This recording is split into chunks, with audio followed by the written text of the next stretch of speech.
Bonjour à tous.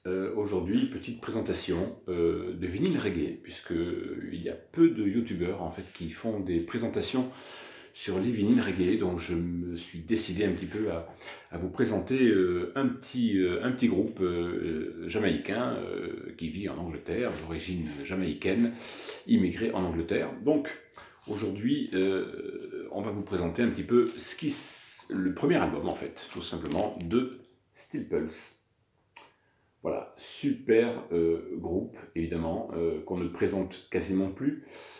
Steel Pulse, c'est leur premier album, sorti en 78, sous le label Island, bien sûr. Ce sont donc des immigrés jamaïcains qui vivent en Angleterre, comme les groupes Aswad et compagnie. Superbe disque. Je vous montre un petit peu la pochette, qui est absolument fabuleuse. Voilà, recto verso. Voilà, super groupe. Voilà, premier album donc de Steel Pulse en 1978. Voilà. On continue avec donc leur deuxième album, un an plus tard, Tribute to the Martyrs. Deuxième album, on peut dire équivalent musicalement au premier. C'est très roots, c'est du reggae pur comme on l'aime, sans fioriture, pas de synthé, pas d'écho inutile, pas de reverb inutile, c'est vraiment du reggae roots de la première époque. Voilà, ça c'est une pression également française, me semble-t-il, oui, tout à fait. Voilà, deuxième album, Steel Pulse, excellent, que je vous recommande en tout point. Alors là, on arrive au troisième album, en fait, qui est un petit peu moins connu des fans, qui est un petit peu plus rare. Ça, c'est une réédition pour les 25 ans d'Island de 87, Cocteau, qui reste encore sous la lignée en fait, des deux précédents, c'est-à-dire on a affaire à du reggae, du très bon reggae, ce qu'on appelle encore une fois du reggae roots, sans synthé, encore une fois, sans fioriture.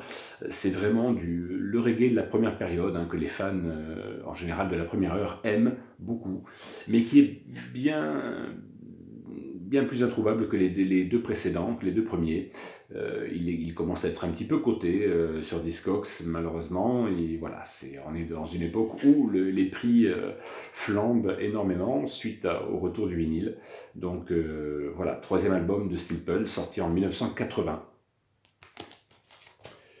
Et on arrive donc au fameux classique 82, True Democracy. Voilà, alors là, ça c'est un des albums les plus connus de Steel Pulse. C'est vraiment avec celui-ci qu'ils vont commencer vraiment, véritablement à cartonner en Angleterre et dans le monde entier, tout simplement parce que vous avez dessus Chant of Psalm comme titre, vous avez Blue Dance Raid, vous avez également Ravers, qui sont des titres très connus de ce groupe Steel Pulse, que les fans connaissent bien, les fans de reggae en tout cas.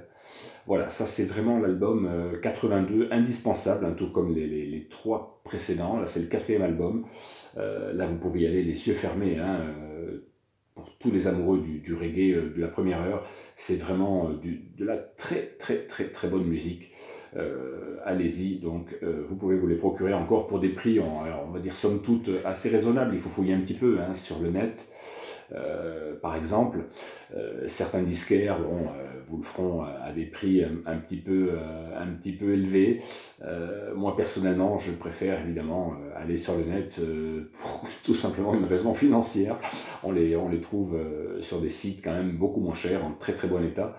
Donc voilà, vous pouvez toujours vous rendre chez les disquaires, mais bon, après, en vide-grenier, en brocante, c'est évidemment introuvable de nos jours, malheureusement. Voilà, quatrième album indispensable de Steel Pulse, True Democracy, 82. Et on va finir cette petite série par l'album de 84. Alors là, on arrive vraiment dans une période où, malheureusement, et oui, le reggae va commencer sous la pression de maisons de disques, tous ces groupes-là vont se sentir obligés de faire du reggae plus ou moins commercial, qui va commencer à sonner avec des batteries, avec des caisses claires très marquées sur le tempo. Avant, on jouait ça sur le cercle de la caisse claire. Là, la caisse claire est frappée, les échos, les réverbes sont ultra poussés. On est en 84. Et oui, malheureusement, là, milieu des années 80, ça commence à sentir la fin pour tout ça. On va dire que les compositions sont encore très très bonnes. Les morceaux sont excellents, mais voilà, ça sonne évidemment beaucoup moins roots que les 4 premiers albums. Earth Crisis, sorti en 84, de ce célèbre groupe Steel Pulse. Voilà, hein, photo derrière, évidemment. On est vraiment sur de l'original, bien sûr. Hein. Tout ce que je vous présente là, ce sont des originaux et non pas des represses de maintenant. Bien que je n'ai rien contre les represses, mais bon, c'est toujours évidemment plus agréable d'entendre un son d'origine sans retouche numérique. Même si certaines represses sont très bonnes.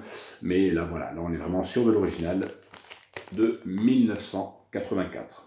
Voilà, c'est le dernier, on va dire, bon disque de ce groupe. Après, ils vont évidemment tomber dans des travers commerciaux, encore une fois, pressés par les maisons de disques qui vont les pousser un petit peu à sonner moderne, à sonner milieu des années 80, et on va y perdre évidemment en authenticité. On n'est plus du tout dans Reggae Roots, mais voilà, ça reste encore un très bon album avec de très bonnes compositions. Voilà. Merci en tout cas pour tous ceux qui aiment le reggae de m'avoir suivi. Je vous ferai des présentations sur d'autres genres, d'autres styles également, en rock plus classique. Je continuerai mes petites vidéos en reggae, évidemment, pour ceux qui apprécient cette chaîne.